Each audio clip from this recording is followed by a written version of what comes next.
Right, good afternoon, everybody. I'm Mark Sundrop, together with Wendy Spearman. Again, it's our pleasure to welcome you to this week's UCT Department of Medicine Echo, based on COVID. We are coming into the home stretch of this series that started now way back in April. And we're coming into the home stretch as I think we're about to hear from Andrew Vool about potential niggling cases. So we may have to be going on for somewhat longer. But without further ado, we have an excellent lineup this afternoon, excellent speaker. We're going to take excellent discussion. So handing over to the chair for the afternoon. Before we do that, again, our confirmation of thanks to the Department of Medicine, to their support, as well as the Gastro Foundation and Project ECHO from the University of New Mexico, Albuquerque, for extending the platform for us to hold these. Graham, all yours. Thanks very much, Mark, and welcome everyone to our weekly ECHO webinar hosted by the Department of Medicine at UCT. We're going to follow our usual format, which is an update on the epidemic in the Western Cape from our colleagues at the Department of Health. Followed by our main talk that today will be given by Professor Sunetra Gupta from the University of Oxford, and that will be followed by a panel discussion. So I'll hand over to Andrew, who's going to give us the update.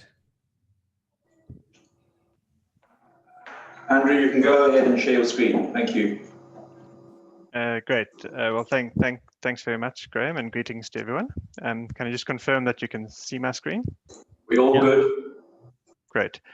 So today's update is probably a bit sobering relative to 2 weeks ago when Marianne presented. So the dotted line shows the last time that we presented. And what you can see in the grey is that there's been a fairly consistent increase in cases in the last 2 weeks, driven by an increase in case positivity shown by the yellow line, now just over 20% in the last couple of days of all tests being positive. That mirrored by a further increase in admissions and corroborated by the bulk oxygen consumption within public sector hospitals. So a fairly consistent picture of an increase in the last couple of weeks. The net reproductive number derived from either the cases or the admissions is now consistently above 1. So in early October, when we had the cluster outbreaks that were described at this meeting by the Southern Western team, the reproductive number was above 1 but came back down, but has now been consistently above 1 for a while, and as a result the day-on-day and week-on-week increases are now much more noticeable. The wastewater surveillance is known to be a very sensitive indicator of transmission changes, and what we've seen, if you just look in the metro, a darkening of colors in a number of areas showing increased viral copies per milliliter in the effluent, consistent with the increases we've seen. And there's also one rural area where there's 4 wastewater plants that are monitored, and in the last week they've also, in the Breeda Valley, those have also increased, most notably in the Deduans area. Unpacking it a little bit in terms of testing. So these are the test numbers, blue being private sector, green being public sector. And the testing numbers have increased slightly, but not markedly over time. So unlike other countries many other countries where increased cases are a result of increased testing, the increased cases in our setting have largely been driven by increased positivity. So you can see from our nadir up to now just over 20% positive, and slightly more positive in the public sector at the moment.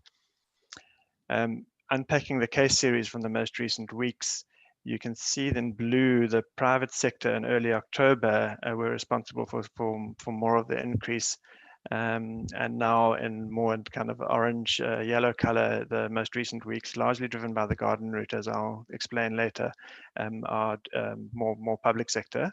And perhaps the last corroboration is just that the health worker infections, which are kind of automatically ascertained from the register of practitioners, have also increased in the last short while, though nothing close to what they were earlier in the year. Just looking at the age distribution of cases. So on this graph here, the darker the blue, the greater the number of cases, and starting from infants all the way up to older ages. And on the x-axis the weeks of the year. And in those early cluster outbreaks, we had a predominance of older teenagers and young adults. But most recently, the age distribution is more similar to what we saw when we had our greatest case numbers early in the year. So suggesting that we're transitioning to a pattern of consistent community transmission rather than outbreaks driven by particular types of exposures. Unpacking the admissions in terms of public and private sector, we see that the admissions have gone up in both sectors, and perhaps the ICU in the private sector showing an increase where it's probably still a bit early for the public sector.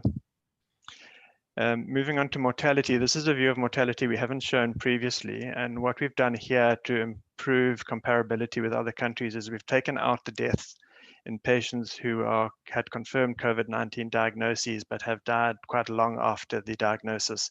So these are people who might have been readmitted to hospital for completely unrelated reasons. So we've used a cutoff of 28 days, and anyone who dies after 28 days is excluded unless they were admitted for COVID-19 reasons, in which case we've excluded them if they died more than 14 days after discharge. But what we've also done is add in the deaths from the population register, which we hadn't ascertained through our health services, through the 70% of patients who have South African ID numbers who could link to the population register. And those are shown in the kind of orange peachy color. And you can see that our under ascertainment of deaths was most marked at the peak. And then the gray dotted line shows the excess deaths from the MRC, and we also, our differential with that was also greatest at the peak. There's also a bit of a weird differential with the excess deaths here at the end, and that's an artifact of the MRC using a lower baseline for the Western Cape because of the overall decline in natural deaths, non-COVID natural deaths that we saw throughout lockdown. And that, in fact, in the most recent report, which came out today, they've reverted to the normal expectation as the baseline from early September, but I didn't have time to include that, so you can probably disregard that. Putting it all together, our mortality in the Western Cape is somewhere between 700 if you use the red line here that we've measured ourselves, or just under 1,000 if you use excess deaths per million, which puts us relatively high in terms of the mortality that's been measured in global settings. And that in spite of a much younger population, we would have expected a much lower mortality for the same level of infection. So it suggests a much more pervasive epidemic to generate that level of mortality. Now I'll come back to that a little bit later. And this just shows the most recent MRC report, which is released today. And although there's a suggestion of an increase in the most recent week relative to expectation, is still within expectation bounds. So it's probably a bit difficult to interpret at this point.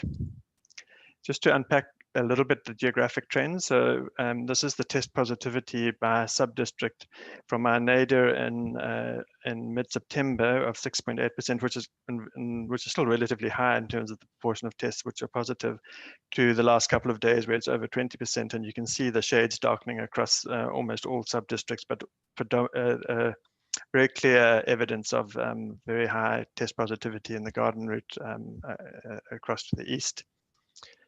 And looking at the Garden Route a little bit, you can see that mostly orangey, so public sector cases, and very much, this is rural, sorry, as a whole, or non-metro as a whole, very much driven by the Garden Route.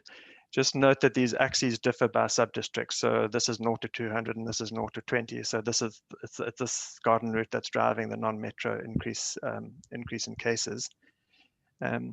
And looking specifically at the Garden Route, the number of cases now is trending towards what it was earlier in the year, at the highest level earlier in the year, and the number of admissions are also getting close to what they were previously, and there's a mortality signal as well. So it is that is sobering, and it's not dissimilar to what we're also seeing in the Eastern Cape and Nelson Mandela Metro. Looking at Cape Town, the increases are across the board. What's interesting is just looking at southern and western, where they've had consistently higher cases for the last 2 months or so, and more of those cases have been private sector in the blue.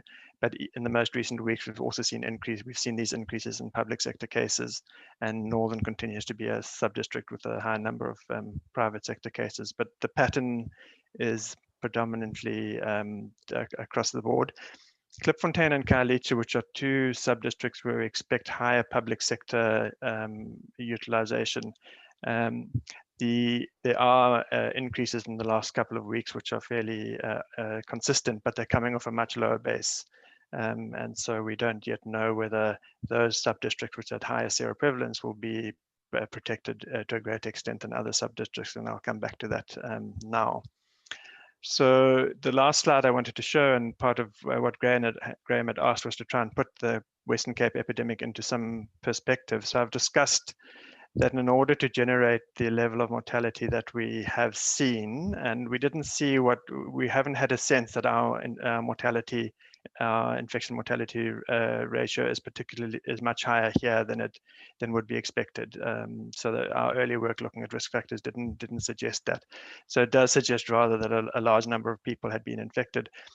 And in fact, what we saw is that as our lockdown levels were diminishing from very restrictive to less restrictive, so where one would expect transmission to increase, we actually saw the epidemic curtail. So our supposition was that whatever measures were still impacting on transmission, combined with the level of infection and immunity at that point, led to a curtailment. And when we measured antibodies in those in a convenience sample of people who are attending health services for non-COVID reasons, so antenatal care and in HIV patients coming for routine viral loads, we saw that 40% of them had antibodies to SARS-CoV-2. And that's an underestimate because of the sensitivity of only 90%. But being a convenient sample of public sector healthcare users, it very likely overall is a biased sample, but still in global terms suggests a much more pervasive epidemic than has been seen in most rich countries, but not out of keeping with what's been described in India and a couple of other places with similar heterogeneity in housing density and poverty. This sample was taken just after the previous peak, and it was repeated, and Marvin kindly shared the data later in the year, so here in late September, early October, and showed a similar pattern, in fact slightly higher, and I'm sure Marvin will unpack this for us at a later in a later meeting. So now we are seeing this resurgence subsequent to the most recent lessening of restrictions, and the question is to what extent the resumption of community transmission will take hold, and at what level it will curtail again, and to what extent this current resurgence is in areas that previously might have been had less transmission or might have been spared. And that's why I spent a bit of time unpacking the public-private differences, because we had hypothesized that when we did see a resurgence in cases, that we'd see them more in areas that had been more spared previously. I think, Graham, I'll leave it there as a context for Sunetra's talk, which we're looking forward to hearing, and for discussion after that. Thank you. Thanks very much for that update, Andrew, and the insights. So we're going to move on to our main talk, and we're very pleased to have this afternoon Professor Sunetra Gupta, who's a professor of theoretical epidemiology at the University of Oxford. And Sunetra is going to her talk is entitled "A Crisis of Pathos in the Global Response to COVID-19. Her research focuses on infectious diseases, particularly malaria, HIV, influenza, and bacterial meningitis. She's been awarded the Scientific Medal of the Zoological Society of London and the Royal Society Rosalind Franklin Award for her scientific research. Sunetra is also a novelist and has enjoyed acclaim for many of the books that she's written. She's one of the 3 authors of the Great Barrington Declaration that questions the rationale behind hard lockdowns and calls for focused protection strategies. And that's one of the issues that she will address in her talk today. I did want to contextualize the discussion today to say that our department, as everybody well knows, was very vocal in our support for the hard lockdown in April this year in South Africa when we initially encountered COVID-19. And we do think that at that time, that gave us time to prepare the clinical services for that initial surge. However, as people have witnessed around the world and in South Africa, we saw particularly acutely the negative consequences of lockdown on patients with other conditions, on our economy, on poor communities, on people with mental health conditions, and on our education system.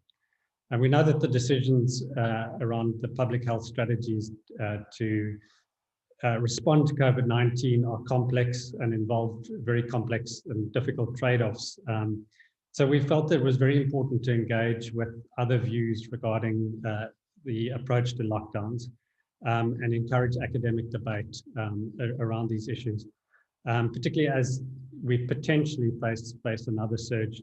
So we're very grateful to Sunetra for giving it time today to talk to us and to share her perspectives on these issues. And as we usually do, following the talk, we will have an opportunity for discussion with the panel. So thanks very much, Sunetra. We really appreciate you speaking to us this afternoon.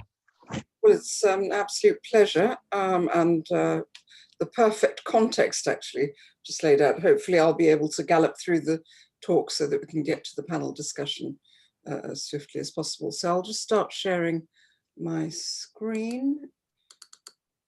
And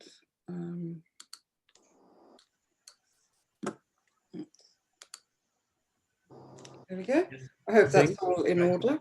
Okay, so I've called it a crisis of pathos because right at the outset, and the very reason for me being involved in any of this at all, was that my worry in March when I woke up and realized that this country, the UK, was going to go into lockdown, was actually the worry that India would follow suit, and indeed South Africa, where I'd been recently in January. And my worry there was based to some extent on a sort of emotional kind of just perception of what lockdown might do. And I was thinking of someone in a township being told to lock down, or someone in a slum in India, in Calcutta, being asked to lock down, and what that would do to their ability to feed themselves, to feed their children, to fend off the other infectious diseases that kill them in large numbers. So fundamentally, I think that what we need to recognize is that we cannot approach this problem except in a more holistic way that takes into account the effects of any measures that we put in place to prevent deaths from coronavirus. So a convenient kind of conceit for explaining all the things I think we need to take into consideration, although not in the same proportions, of course, it is Aristotle's kind of a rhetorical triangle where you have, 3 things contributing: the logos, the fundamental scientific, which is standing in this case, for the fundamental scientific understanding of the pathogen itself and its epidemiology; the pathos being the socioeconomic costs of any measures put in place, and also ethos, which is what it does to our lives, to the aesthetics and the ethics of some of these situations. So that's the sort of basic fundamental framework for what I'm trying to say.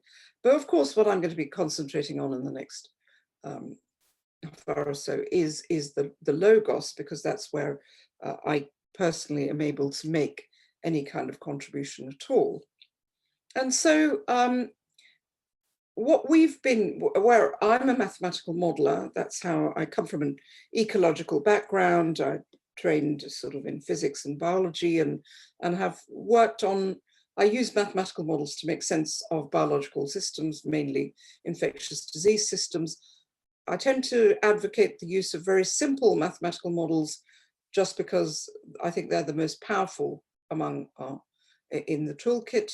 And they also can have very, very direct, tangible consequences. For example, I've been using mathematical models to design universal flu vaccines, and these are now, they've been patented and licensed and in a process of development. So, simple mathematical models can take us a long way. So, what's a simple mathematical model that allows us to understand what's happening with the COVID pandemic? It's one that's sort of very fundamental to epidemiology, and I apologize for those of you who are already intimately acquainted with it. It's called the SIR model, and there are lots of things modelers aren't agreeing on right now, but one thing that everyone is agreed upon is that this is the kernel of the process by which SARS-CoV-2 is spreading through populations. That is to say, at the heart of the process is this simple kind of dynamic where people who are susceptible become infected and then recover, and they become infected at some kind of risk of infection, which is obviously linked to the number of infecteds that are around in the first place, as well as climatic conditions and other things, which actually maybe I'd love to unpack that for what's going on in South Africa right now, because here we're saying, okay, is a resurgence because it's got colder. But as far as I know, it's getting warmer where you are. So, we need to think about what conditions this risk of infection, but it does change. There is an annual signal, certainly, both related to climatic changes and also behavioral changes that does influence that. And then people recover at a certain rate. And you write down the set of equations that describes the system, you simulate them, and you can see that there is what you would expect. The susceptible population becomes depleted as the epidemic increases in energy. So the red line is showing you how the infected population grows. And then in the meantime, the recovered population, which we assume to be, at least for the time being, not susceptible to infection, further infection, that starts to climb as people go from being infected to being recovered.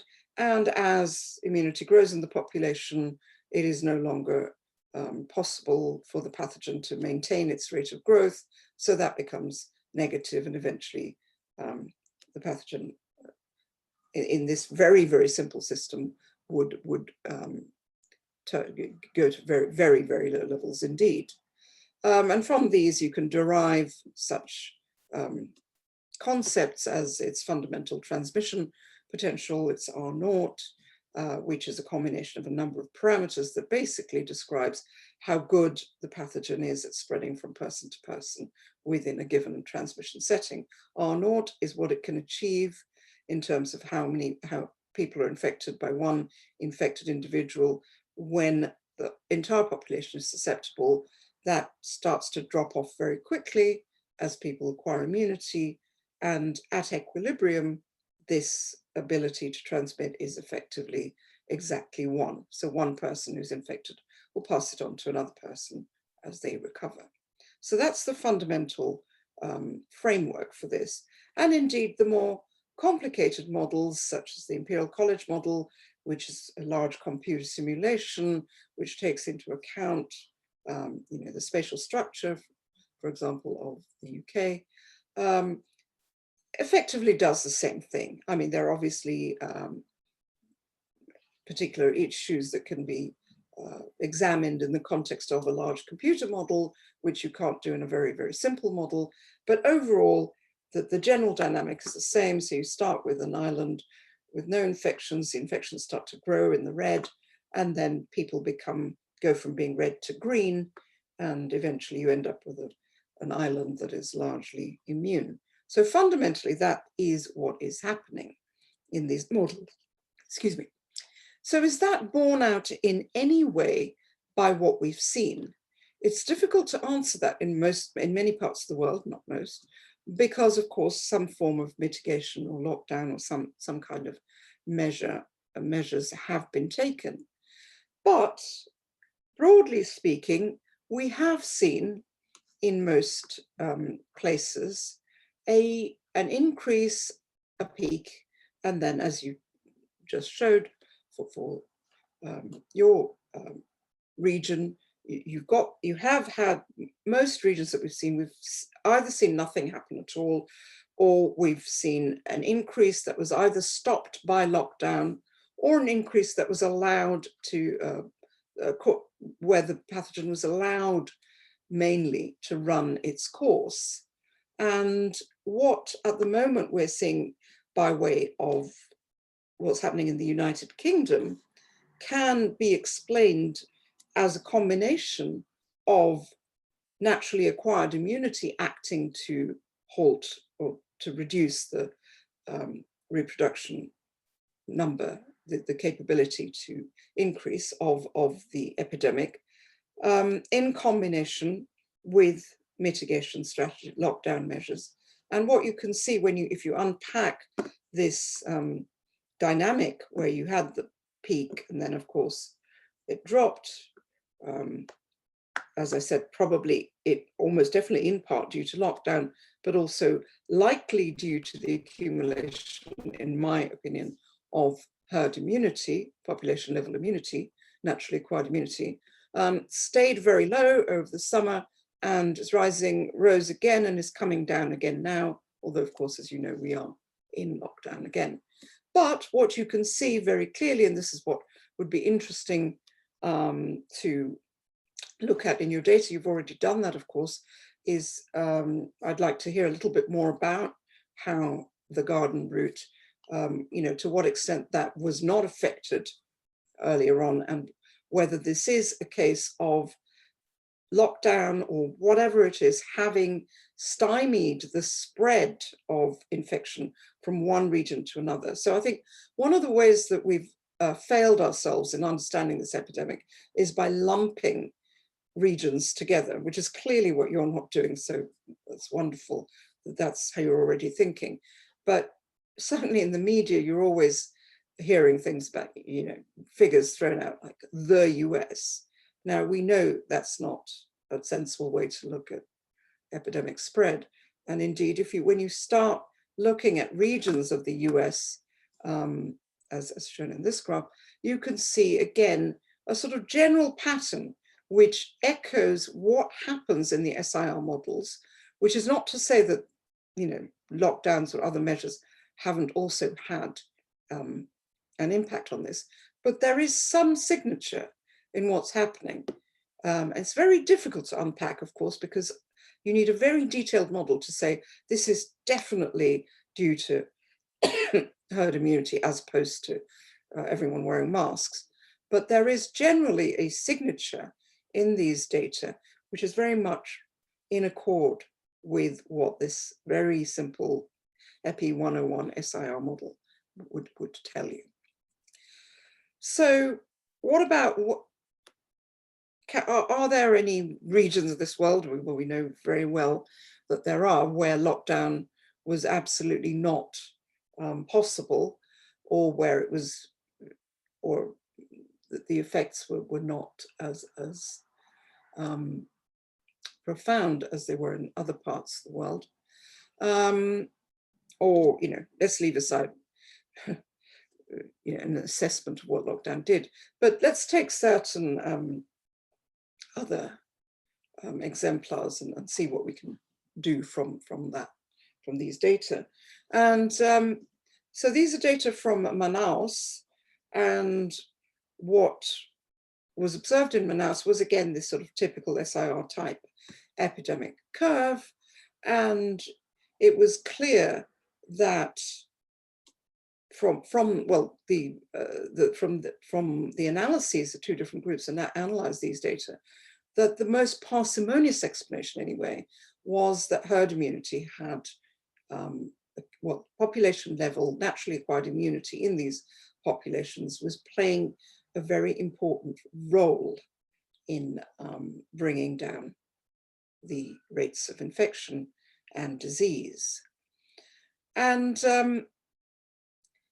it was clear from, of course, since then, once again, there was, I tried very hard yesterday to find any evidence of what had actually happened, but there have been reports of some sort of resurgence, which was seized upon gleefully by the press, saying, oh, this dashes all hopes of herd immunity.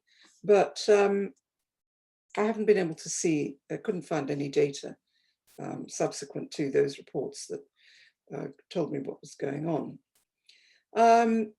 But there is this issue again, which again maybe echoes some of what was presented just before, what's happening in your region.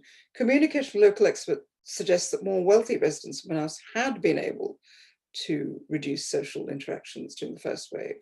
So there was, at the time anyway, people were considering that this resurgence might be located in those populations. Unfortunately, I haven't been able to find any data that tells me one way or the other. So what about the serology? Well, one thing, this is looking at the serology, comparing Manaus with Sao Paulo, where the epidemic, I think, was well controlled through lockdown and other measures. And you can see that there was a very much higher, there were very many, I mean, the levels of antibody were much higher. And the other thing the Manaus study showed is that these antibody levels tend to decay very quickly.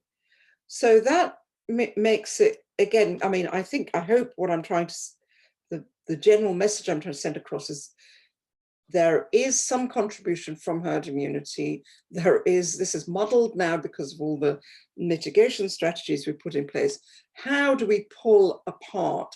How do we get to where we're at within these epidemics, within this sort of a system, given all these uncertainties?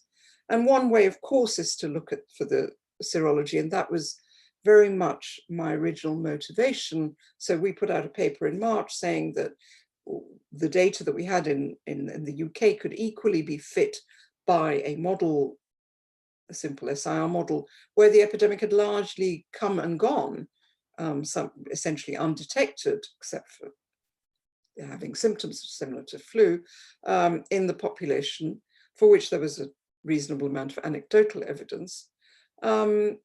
And that the infection fatality rate was low, so that what we were seeing was just the sort of the delayed kind of relatively low numbers of deaths relative to the worst case scenario prediction from the Imperial College model, which was that the epidemic had only just arrived and a lot of people who were getting it were dying.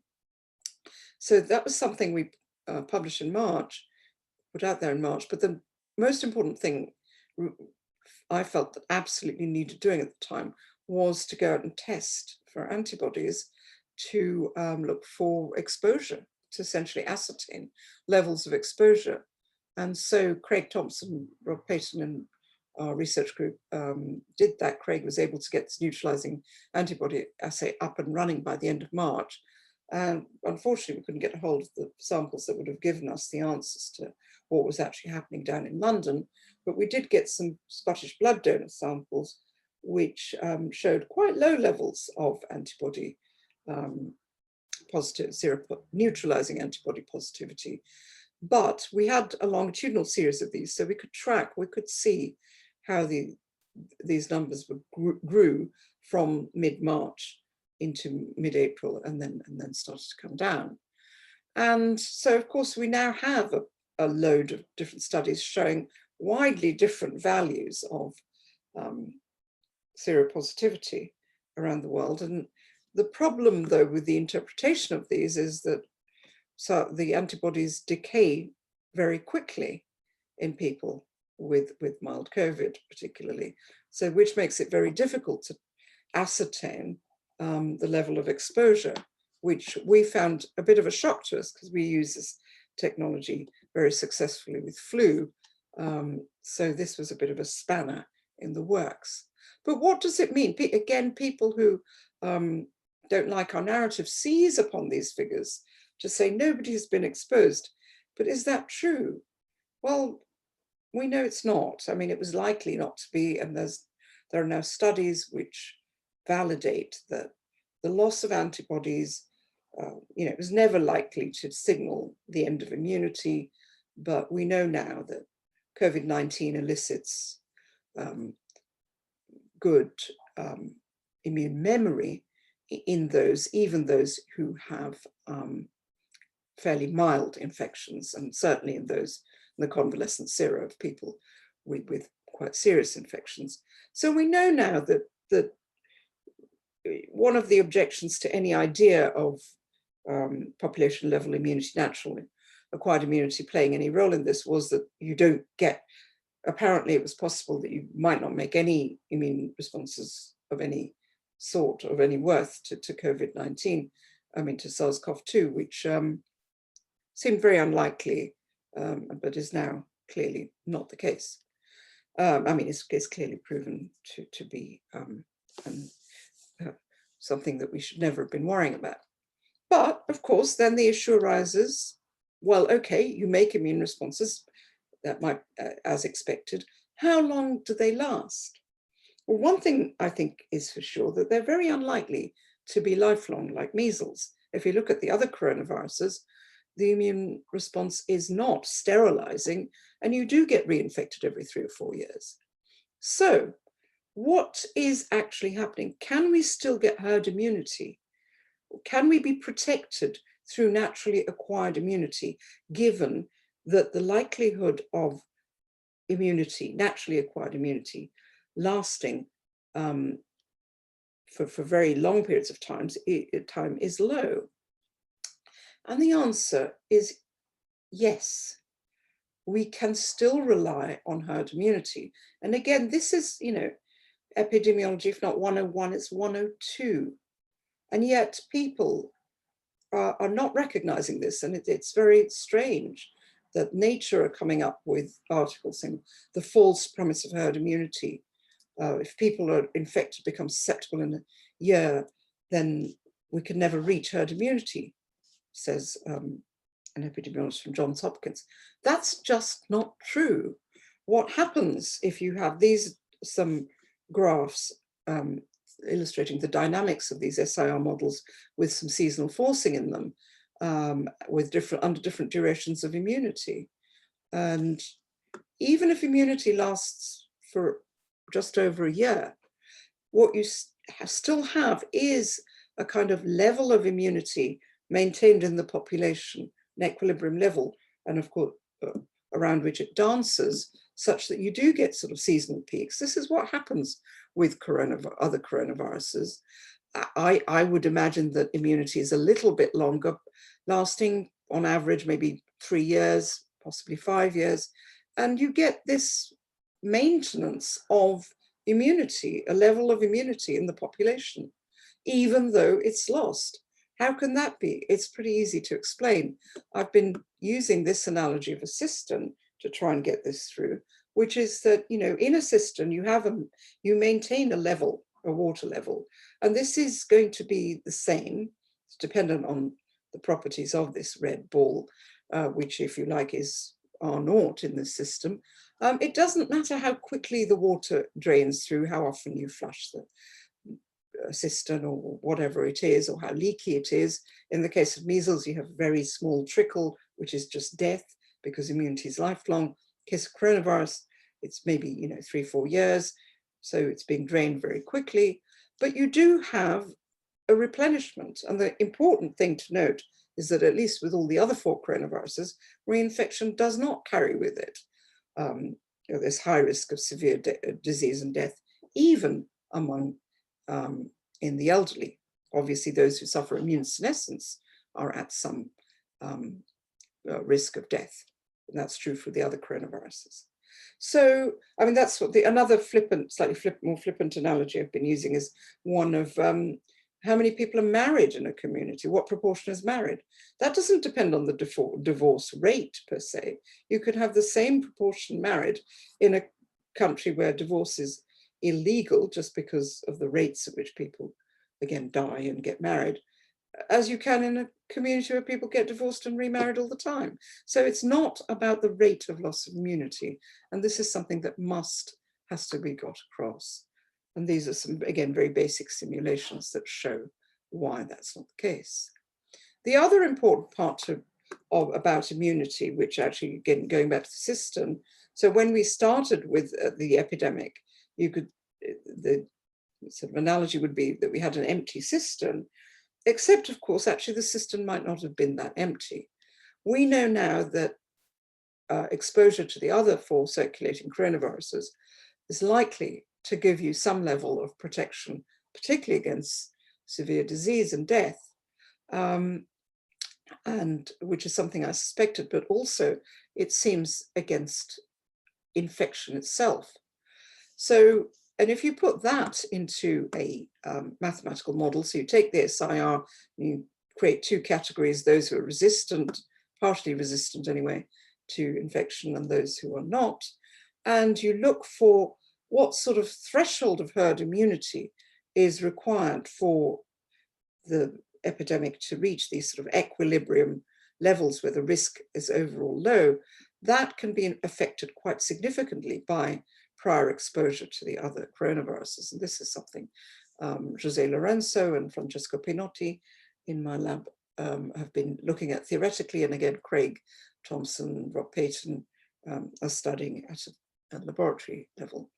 So fundamentally, what does the Great Barrington Declaration say in the context of this? So what this is all laying out is that, you know, we have a lot of uncertainty concerning where we are with this pandemic. Some of the sort of edicts and statements that are so firmly put forward by people of great stature seems unfortunate given the range of uncertainty that we have on all of these points.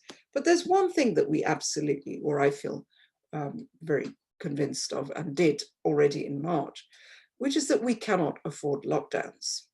To this end, we have set up this website called Collateral Global, which is going to be a global repository for research into the collateral effects of these lockdown measures. And our aim is to collect all of these and to do a thorough analysis of what lockdown does at all these various levels. And in the interest of time, I won't go into them, but you will be well aware of what lockdowns can do in countries. To the extent that what I've been saying lately on the media is not, you know, we know that globally, most countries made that decision. We cannot afford lockdowns. The UK as well cannot afford to lock down.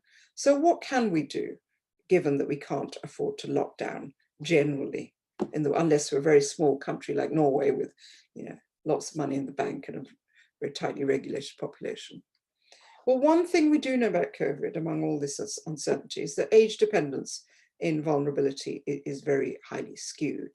And I think most of you know this, I just want to move on to the discussion. So what we've been suggesting is, as a workable solution, that's what the Great Barrington Declaration is all about, is, given this context, whether we shouldn't take advantage of the fact that a lot of people are not vulnerable to this disease. And in those people, once they become infected, immunity can accumulate and provide protection to the vulnerable. Why not try this other solution, if possible? And I'm aware that many countries, developing countries, do not even have the resources for this. But let's try and, what if we shelter the vulnerable and allow immunity to accumulate, which it should do fairly rapidly, given the characteristics of these systems.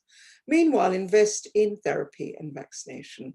And this 4th point that I had here was because I was just aghast at how nationalistic the response has been across the world to this whole pandemic.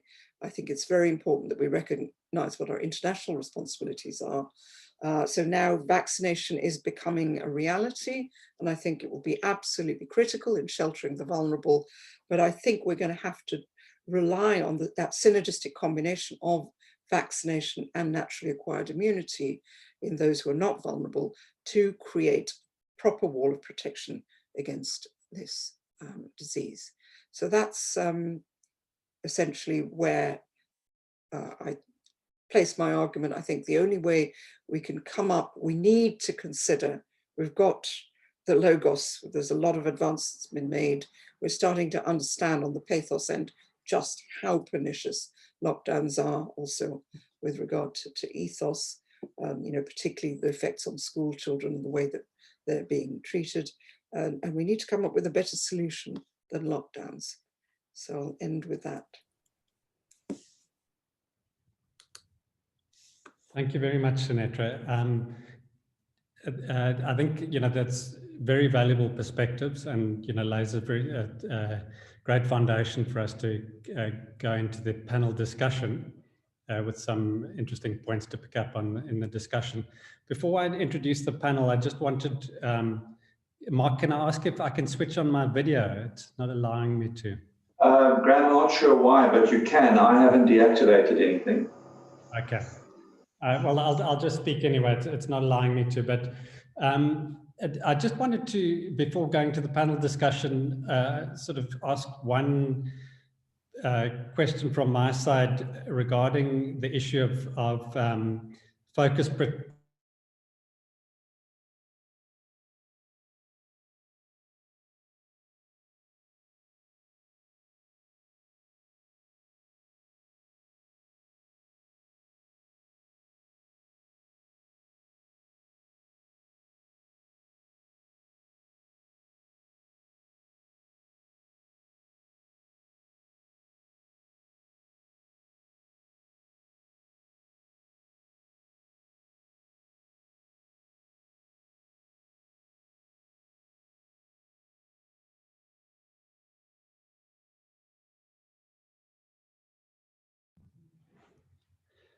Hello, can you hear me?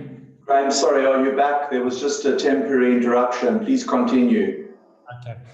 I see Sunetra is still on mute. Okay, off mute. So Sunetra, I just wanted to ask about the issue of focus protection strategies.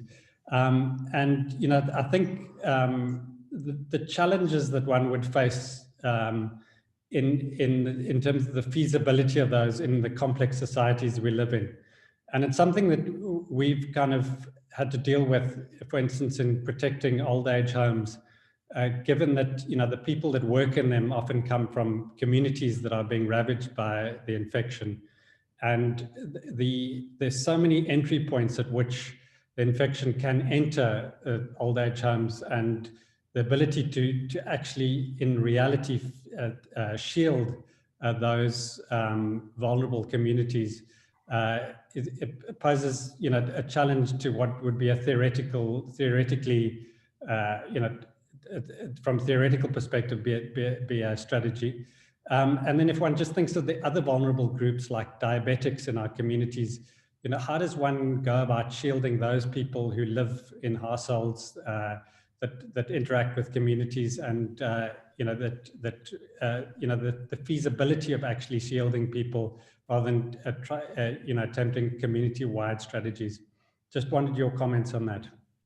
Yes, so as I've said, lockdown is a luxury of the affluent, and focus protection also is a luxury of the affluent. It's just, the UK, I just said on the media show that, lockdown is completely not something we can afford.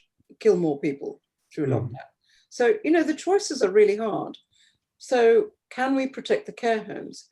Well, over the period of time that the risk is high, I think, if you have the resources, then you can. I guess you would get the carers to self-isolate.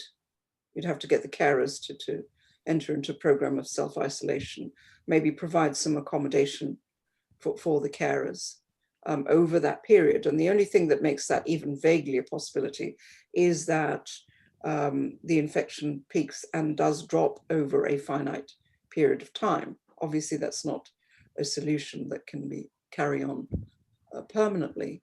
So again, with the diabetics, what do you do in a population? Well, you have to, depending, obviously, if you're living in one room, it's essentially almost impossible. But then if the alternative is lockdown, what do you do? I really don't, I wish I had a good answer to that. It seems to me that if we recognize that the costs of lockdown are really profound, then we just have to see what we can do within, given that lockdown isn't an option. If we think that lockdown is an option, then of course I understand why you'd say, well, look, we can't shield the diabetics, let's just lock down, because then we just keep the risks low. But that's not an option, both from the point of view of its economic costs, and also because all it does is delay the infection. Now let's, the course of the infection. But, let's look at the good news. The good news is that these vaccines are working.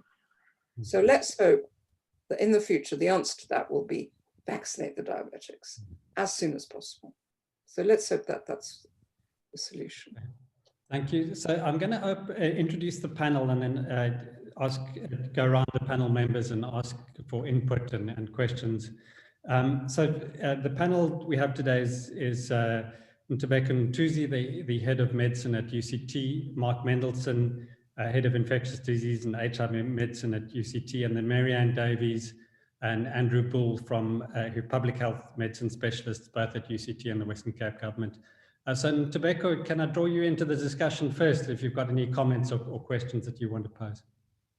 Thank you very much, Graham, and thank you, Sunetra, very much for accepting our invitation and for this interesting lecture on the principles underlying the Great Barrington Declaration. I must agree with you that national lockdowns, especially like the very early and very hard national lockdown in this country, may limit transmission, but the other unintended consequences can be devastating on the economy, on livelihoods, on other aspects of healthcare, on education, and many other aspects of society. However, the choice of interventions available to governments may not be binary, as in a lockdown versus no lockdown. And I would argue that they are much more complex. And I agree with you completely that one needs to take a much more holistic approach. So I have several questions and reflections for you. The first one is, I'm familiar with the concept of herd immunity from vaccinology, and vaccines can allow herd immunity to be achieved safely. However, to develop a natural herd immunity, people must first survive the infection. And I wonder if you would comment on the concern that letting healthy individuals get COVID-19 may translate into excess deaths. And apart from the concern around excess deaths, we've seen lasting consequences in young, healthy people following SARS-CoV-2 infection. So that's the first question. The second one relates to the divergent manifestations of COVID-19 in different parts of the world. So in the UK and North America, many people who acquired COVID-19 and demised from it were elderly.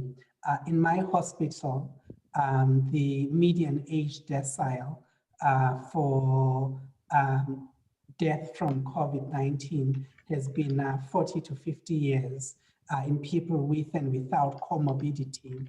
And so I wonder if you might also comment on the universal relevance of the principles of the declaration. And then finally, similarly to what Graham asked, in referring to vulnerable individuals, you make a particular reference to the elderly who reside in old age homes. However, most vulnerable individuals, young and old, actually are not in care settings, but live in homes, intermingling very closely with low-risk individuals. And I wonder how, in your thinking, many of the vulnerable individuals in society may be protected. So I'll stop there. Thank you, Greg. Okay, yes, so the idea that herd immunity is only associated with vaccination is not really correct. Herd immunity is what happens any natural infectious disease system will settle to a point where there is an equilibrium proportion of individuals in the population who remain immune, and then you sort of oscillate around that equilibrium with or without vaccination. The goal of vaccination is typically to get there without suffering the costs of disease, and also, if possible, to exceed that equilibrium, in which case you might be able to eradicate the infection, as we have done, unfortunately, only with smallpox. So where does COVID fit into this? Well, COVID is not like measles or rubella or mumps in that it doesn't actually, upon first infection in young people, exact a huge death toll. So for something like measles, which kills a lot of children and gives you lifelong immunity, the best thing to do is to vaccinate as close as possible to birth, which of course maternal antibodies prevent us from doing, but that is without any doubt the best strategy. With the other coronaviruses, and we must learn from our experience with the other coronaviruses, it seems that we have, and many other respiratory infections, we have a different kind of relationship with these diseases, in that they kill the elderly. They do also kill some newborns, and indeed, as you know, flu kills some young people as well. But with those, the risks of infection upon, death upon infection are of a different order and distributed differently in the population. So what we need to pursue in that case is a different kind of strategy, whereby the vaccine protects those who are vulnerable and potentially allows natural infection to build up in the rest of the population. And the synergy, as I said, the two together will form a very tight barrier against deaths. Now, what about those young people who, and I'll talk about, here, I appreciate that the demographics are very different, but that's what one of my slides didn't really get to showed, is that, if you don't have many elderly people in your demographic, if your age structure is such that you don't have all these, people over 85 or over 75 even, or 65, then you're looking at a different demographic anyway. You're looking at people who are middle-aged but have comorbidities. So that's your vulnerable population. So how do you protect them? But leaving that aside, how about the people who are apparently not vulnerable at all, but we do know that some of them get this disease, which is called long COVID, or condition, post-viral condition. Now, I'm not a medic, but it seems to me that the post-viral syndromes are not a new thing by any means, and that there are many viral diseases, that flu, for example, that can lead to quite severe post-viral syndromes. And it's also not a surprise that these will have come to our notice, given that we've just had a pandemic of this new virus. So I think while those are a very real thing, once again, we're trying to take a holistic approach. I think people with those conditions should be managed carefully, resources should be diverted, and maybe it's time to wake up and realize that actually just having flu or any other viral disease can lead to quite debilitating post-viral syndrome.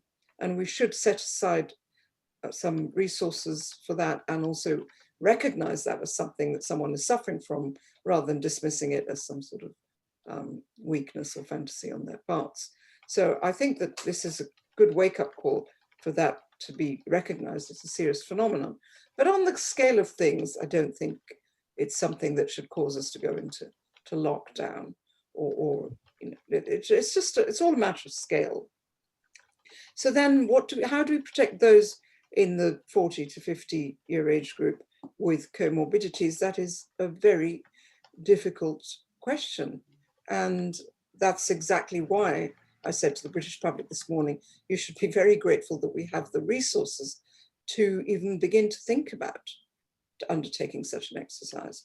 But overall, I think one would try and promote the kind of measures that would allow such people to be protected during the course of the epidemic, which could be, I mean, in a highly well-resourced country like this country, they could have been removed, they could have been evacuated, so to speak, over the period of the epidemic. They could, many of conditions could be created within a home whereby they would be able to minimize their contact with the rest of the family.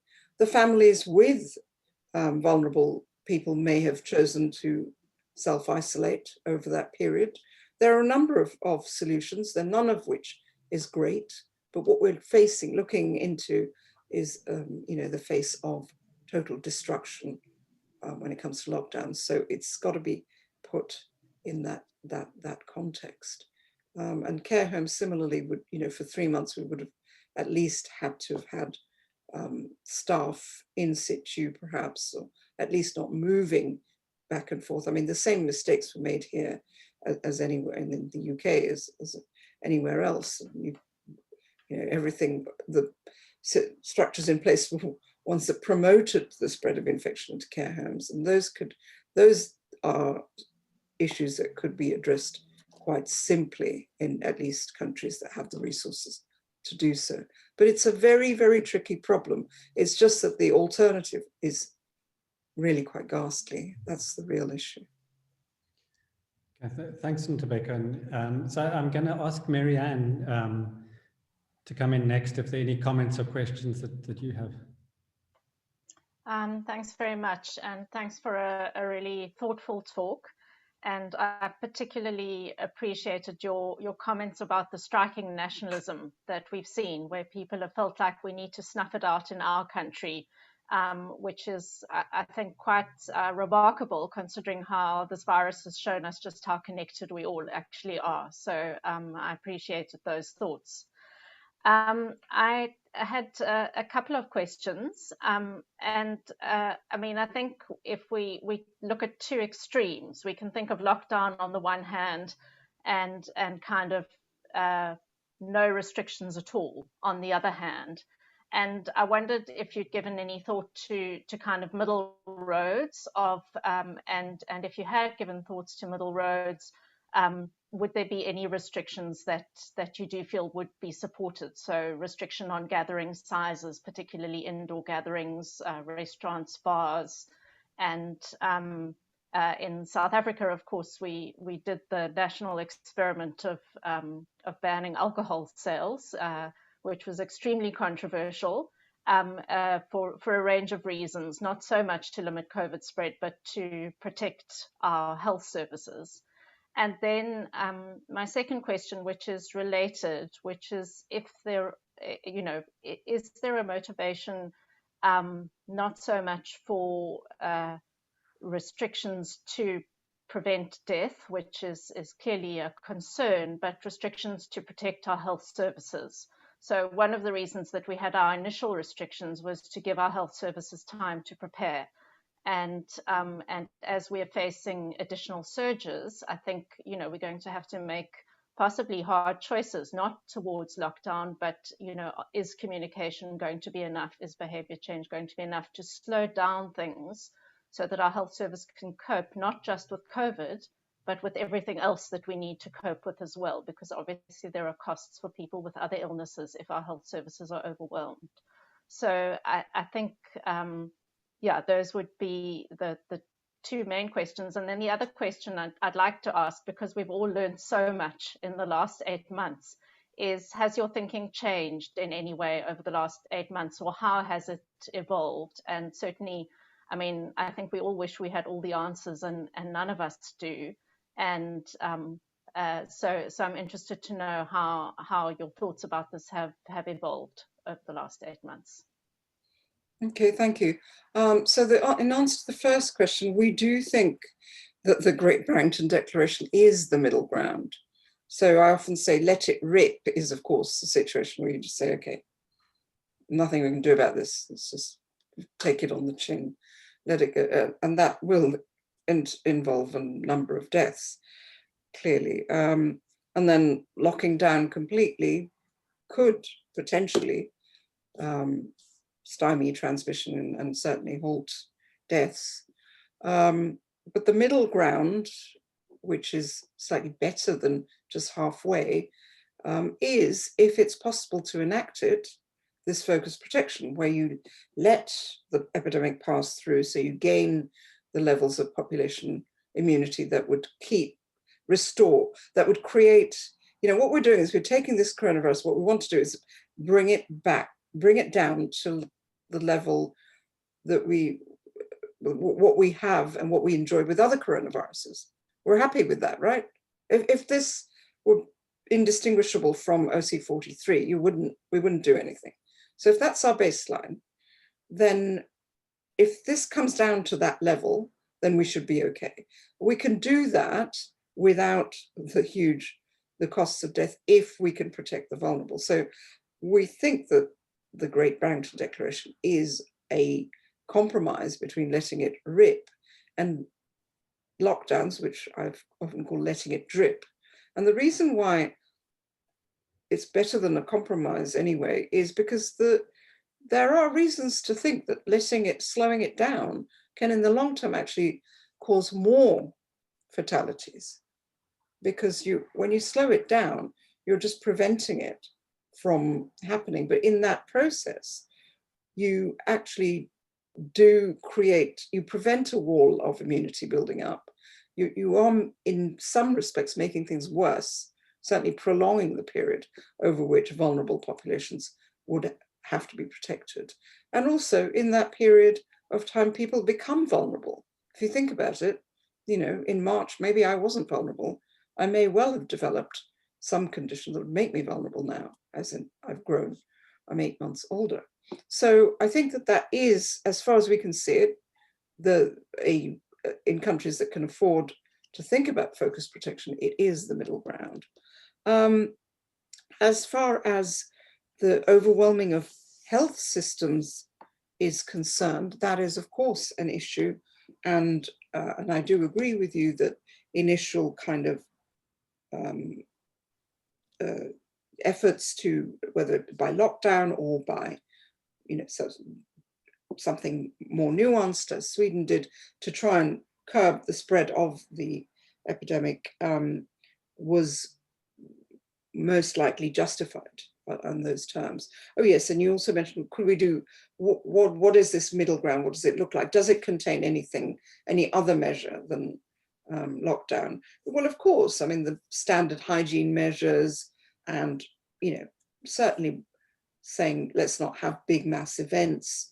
Those are all part of trying to contain the virus or contain the spread so that it doesn't mushroom out of control. And again, Sweden is a good example of a place which did put those measures in place. And of course, they had an effect, but they also did prevent immunity building up to the point where they're completely spared of a resurgence,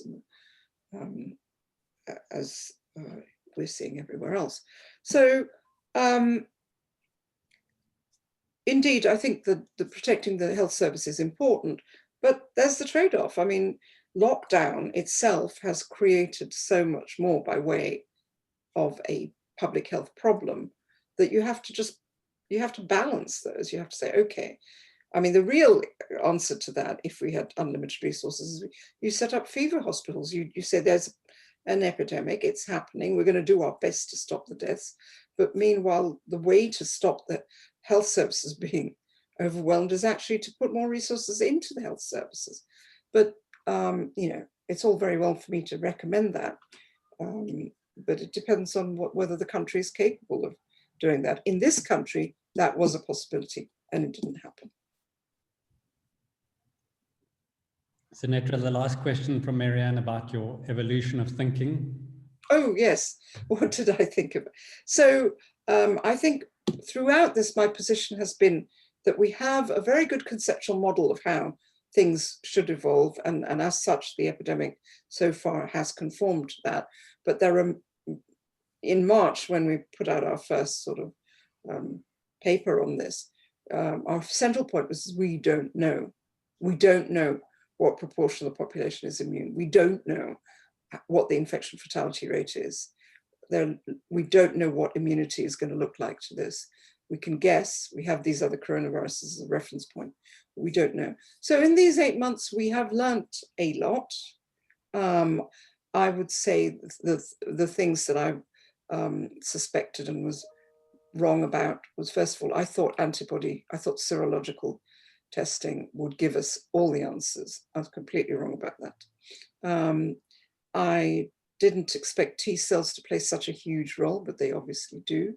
I thought the previous exposure to other coronaviruses would prevent severe disease and death, but I didn't expect that they would go so far as to prevent infection. So there are lots of things that I've certainly revised my opinion on. Lockdowns, I thought that it's questionable to what extent they would work. I think they obviously do work, particularly in stopping infection from disseminating out of the areas where they've been detected. So there are lots of ideas that things I've learned, but overall I'd say that we're still learning. We really are still learning. So what we have to do is come up with a strategy in the face of all the uncertainty that we still have around us. And that's why I think it's quite problematic that a lot of the messaging is very kind of, oh, we know herd immunity, we know this, we know. And it's just, I think humility is probably the most important ingredient in moving forwards. Okay, thanks, Marianne. So I'm going to bring in Mark Mendelson, Mark, Head of Infectious Diseases at UCT. Thanks very much. Thanks, Professor Gupta, for a very interesting talk.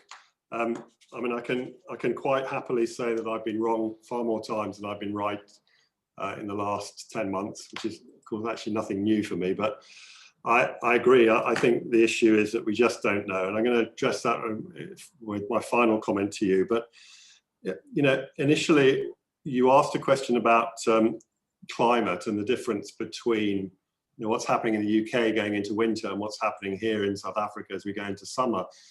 And why is climate so important? Are we so beneficial potentially? Are we seeing this resurgence? Right? To me, I think the answer is that climate doesn't trump the public health interventions that are necessary to stop transmission. The simple issues of masking and of social distancing, which is so often lacking in the United Kingdom, interestingly, and in the global north. And what we're probably seeing is just the relaxation and the fruits of relaxation of non-pharmaceutical interventions. So I think it's just not trumped by the climatic issues. And I think there's already been discussion about lockdowns, and lockdown is a really heterogeneous term, isn't it? To some it means being barred up in your home, and in others it's just some of the restrictions and liberties that we normally take for granted. But I mean, the lockdowns really, you have to look about what you're trying to achieve. And in South Africa, it was really to protect the integrity of the health system. We have been totally unable to test, treat, contact trace, quarantine, and isolate to any extent to be able to actually control or mitigate in any way what happened, I think. And whereas in the UK and some other high-income countries, with that ability, there is control. So I think lockdowns, one has to be a bit careful when one talks about lockdowns. The one question, two points I got. One question is that effectively you are locking down a very large part of the population for a very long time, because what your declaration suggests, and from what I understand, and I'm really happy to be to be pointed in the right direction if I'm wrong, is that you are effectively wanting to lock down the vulnerable population until vaccination and or other measures can make things safe. So whilst not wanting to lock down, I see there's a slight problem there in the argument. And then finally, I think it's a little, if I may, a little flippant, your comments around long COVID. As you quite rightly said, we just don't know. This is not flu. All the indications so far on the work that we know about long COVID, and it's really evolving quickly, are some very, very serious issues. The Great British Intelligence Test, and what a wonderful term for a name for a study, but that study showing really significant, potentially significant cognitive decline, even in young populations. Clear that long COVID, some of the long COVID patients are suffering, multi-system, multi-organ problems that are not just what has previously been termed chronic fatigue. I welcome more research, obviously, into that, but this is not flu. And I think it's very difficult for that reason also to allow a burn within a population that is seen to be not vulnerable, when I think it probably is. So I'd be very interested in your thoughts on that. Thank you. Okay, to start with, about locking away a large section of the population, that's not how I see it at all. But you're right that most of what is contained within protecting the vulnerable has already been enacted within the process of lockdown. So let's see, at least here, what would constitute protecting the vulnerable would mostly be just protecting the care homes and keeping the hospitals infection-free in this country. And then within the community in this country, it would involve largely doing what's happening right now as we speak, which is that people who over 70 who live on their own don't get to see their grandchildren for a period of time. There is a confusion about the period of time. If you rely on naturally acquired immunity to protect the population, then that period of time is quite short. Indeed, we would have already achieved that in this country if we adopted a focused protection strategy. And if you're waiting for a vaccine, I don't think that is, well, you'd have to wait at least 9 months, but I don't think that that's not what we were suggesting. We were not saying lock everyone down until there's a vaccine at all. We were saying in those 3 periods, because there could never have been a vaccine. I mean, I was pretty sure there would be, given what we know about this virus, but what if there was never a vaccine? What we need to do is reach the same situation as we have with other coronaviruses. That's surely our benchmark of where we want to go. And simple theory suggests that you would get there within 3 to 6 months. So it would be a matter of shielding, protecting, evacuating within that period of time. And what we've already done, as you rightly point out, is pretty much that anyway. So it's not very, what you would be doing is shielding a different, just a segment of the population while allowing the rest to carry on with their activities. Why? Not because you want the young to just go out and party, but because if you don't do that, then you're going to cause so many more deaths and so much more distress that it is not, they don't stack up. And I will say the same for long COVID. As you say, it's still an area under study, and sure, if after, time will, I'm sure, tell, although we've had quite a lot of time already, but if in, let's say, a year from now, we're sitting facing each other and you say, look at long COVID, look at what long COVID has done to the population. And you can say this is far worse than the 130 million people who've starved to death as a result of lockdown. Then I will say you were right and I was completely wrong. At the moment, my impression is that long COVID is not dissimilar to other post-viral conditions, and there is, flu does give you Guillain-Barré. You're the medic there, so right, but I have spoken to medics. Flu gives you a lot of, post-viral symptoms are common, are not unusual. So why, maybe I can turn it back to you. Why do you think that this virus, this coronavirus, is going to be associated with such an, such a widespread level of this kind of post-viral syndrome? And I know it's real, I agree with you, that why do you think that is so much of a concern that we can put aside the horrors of lockdown for that? Rather than, I don't wish to dismiss it, so you could say this is really, really important. We've got to invest a lot of money in this and look after these people. I'm not going to equate it to the horrors you're speaking of, because I don't think it's that binary, but I also would take issue that I don't really agree with you that SARS-CoV-2 can be so easily boxed in with the 4 coronaviruses that cause common colds. The truth is, of course, as I've said, I don't know, you don't know, and nobody does, but all the indications suggest, and maybe this is just because we're studying it, rather than not having studied some of the other viral, post-viral, in enough detail, post-viral syndromes. But the fact that in the UK studies to date, around 10 to 13% of people had manifested symptoms of long COVID. That's only among those who were.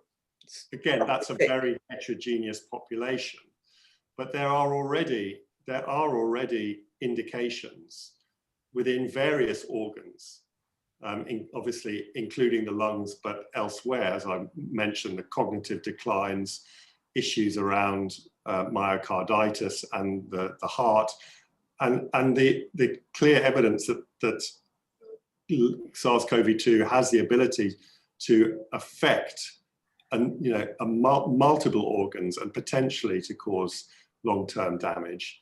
That is not what you see generally with seasonal coronaviruses. And so it's not a general phenomenon. I don't think it's, and it is something I believe that is quite common with flu. Myocarditis is something that's fairly. Myocarditis occurs with flu, but and I'm not saying that myocarditis per se, I'm saying that there is a whole range of potential abnormalities being induced by SARS-CoV-2, be it through autoimmunity, be it through viral persistence, whatever. We just don't know yet.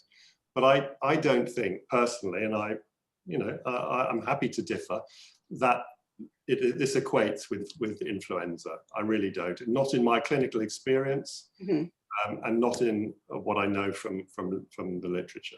Mm-hmm. Well, in my epidemiological experience, it doesn't seem to, the signal hasn't stood out yet. I obviously have great sympathy for those who suffered it, including some people I know, including myself, actually. But I don't, I have yet to see an epidemiological signal that would convince me. But, as you say, let's time will tell. Thanks very much, Mark. If we can move on to the last panel member. Andrew, can I bring you in? Are you still there? Sure. Thanks, Graham. So thanks, Sunetra, for the fascinating presentation, which I really appreciated. I just have 2 comments and a question. The first comment is, I think that sometimes there's a conflation of appreciating the epidemiological and clinical severity of COVID, and similar, not far from what Mark's just been describing, with lockdown, proposing lockdown as an intervention, or harsher lockdown measures as interventions. I think countries like South Africa are very different to many of the countries where the debate is foregrounded. because we just cannot implement some of the interventions that are proposed, and this year has taught us that even with a very restrictive set of interventions, community transmission was rampant. And almost universally, healthcare workers, public health officials, health managers have expressed huge concern for the patients that are being whose services are being disrupted by COVID. So I just think we need to be very cautious that we don't conflate the two, and I see a lot of conflation happening with the minimization of COVID being linked to or appreciation of severity being linked to positionality around lockdown, and I think the two don't necessarily go together. And then linked to that, I think the guidance that was given to us when we did take that first 3-week lockdown, which was quite universally supported, including by your department, Graham, was that we were buying time for the health services, that community transmission was inevitable, and this was just kind of letting us lay down the tracks so that we could deliver the services when we needed to. Yet many of the interventions were much more kind of a zero COVID type of intervention. So kind of securitization of the response. We felt it in this province where we were asked to forcibly quarantine people when we were the forerunner province where we were starting to see infections, and that might have contributed to a loss of public trust in terms of gentler interventions, which might have lowered the R0 and allowed immunity to play a role sooner than it might otherwise play. So I think I've sometimes been confused by the game plan around lockdown, as I'm sure many people have been. And then to bring me to my question is, given that we are seeing a resurgence in some places in communities where we had quite large case numbers and mortality previously, suggesting quite high levels of community transmission, suggesting that this resurgence is due to higher transmissibility or more transmission happening for whatever reasons due to relaxation. What do you anticipate in terms of the this resurgence in terms of numbers and severity compared to what we've seen before? Should we anticipate it being similar, or should we anticipate an attenuation because of what's gone before, or does it remain a complete unknown? Thank you.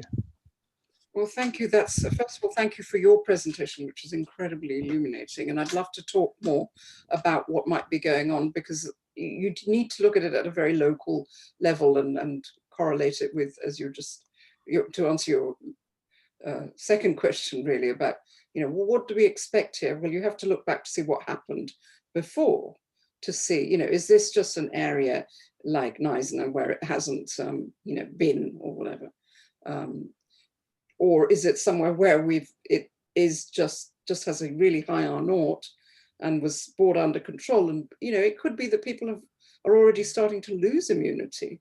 Maybe the first wave, it is possible the first infection could only give you short-term immunity. So maybe now what you'll see is lots of reinfection, but not as much death. So there are a couple of scenarios, and they need to be assessed very careful context of exactly the kind of data you're collecting. And I really welcome the opportunity to do that. And then I'm sure you have very talented people who are much better at that than myself. But the important thing is to keep the frame of what could be happening in your head, and then try and, no one can know for sure. You can just put sort of educated guesses and probabilities around it. Is this because there's been a loosening of the mitigation strategies? Is it because immunity has been lost? Is it some climatic factor? Is it some movement of people? Or is it because the virus has just spread to a new location? All of these scenarios could be at play, and you need to make informed and nuanced and practical decisions. What you said before echoes very much as much better. You're much more articulate in putting forward my own view, which is, of course, that this is not, there should be no polarization here of, okay, this is the right thing and that's the wrong thing. The truth is we have a situation which is really quite complex and multifaceted, and I'm wholly with you in agreeing that when something like this happens and you need to get your health system prepared, that to take 2 to 3 weeks to try and affect that in some way is totally rational and can be justified. But then exactly how you implement that is I'm not sure that that was done either here or in South Africa in the right way. But yes, I think in the way in moving forwards, one just has to first of all recognize that we do not have an infinite amount of resources at our disposal. So we can only do the best. That's always been, that's what public health is all about. So we just have to be very, very mindful of, we have to make this very complex and rather brutal calculation of how do we maximize the good, or how do we minimize the harm done on all these different axes. And that is a very complicated problem, but it seems that it was important for us, at least in this neck of the woods, to make people wake up and recognize that lockdowns are not the solution, because it's very easy in this country for the Treasury just to keep borrowing and borrowing and saying, this is the way to go, this is the way forwards. And as I said, lockdowns are a luxury. They protect the affluent, they disproportionately harm the poor, they harm the young. So we need to find other solutions, and we need to start discussing those other solutions. Focus protection is one that could work in some parts of the world. It needs to be augmented, definitely, or could be augmented with other measures to also keep the R0 down. It's a complex problem, and it needs a complex solution. It needs, again, a recognition of this not being just about keeping COVID deaths low. And that's really maybe just the bottom line here. Great. So thanks very much, Sunetra. Thanks for your time, for your thought-provoking talk, for engaging in the discussion. I think the take-home message for me is, that this is an incredibly complex set of decisions to make, with lots of trade-offs, in terms of the health system, in terms of people's health, in terms of different medical conditions, in terms of mental health, the economy, society, and we need to keep an open mind about the issues. And I think today, this evening, we've had food for thought, additional perspectives to take into account as we look forward to planning for how we go about dealing with the COVID-19 in our setting. So thank you very much for your willingness to participate. It's a pleasure. And thanks to the panel for engaging in the discussion, which was a very valuable discussion, I think, this evening. Just to say that we're going to pick up on the long COVID issue next week. We're having a webinar that is going to focus on the clinical issues around long COVID, as well as the psychological sequelae of COVID-19. That's next week's webinar. And then the following week, we will have a review of some of the evidence regarding management of COVID-19, and it'll close out our webinars for the year. So thanks to everyone again, and thanks to Mark and Wendy. And we'll pick up next week again. Thanks very much. Thank you, Graham. Thank you, everyone. Bye. Bye-bye.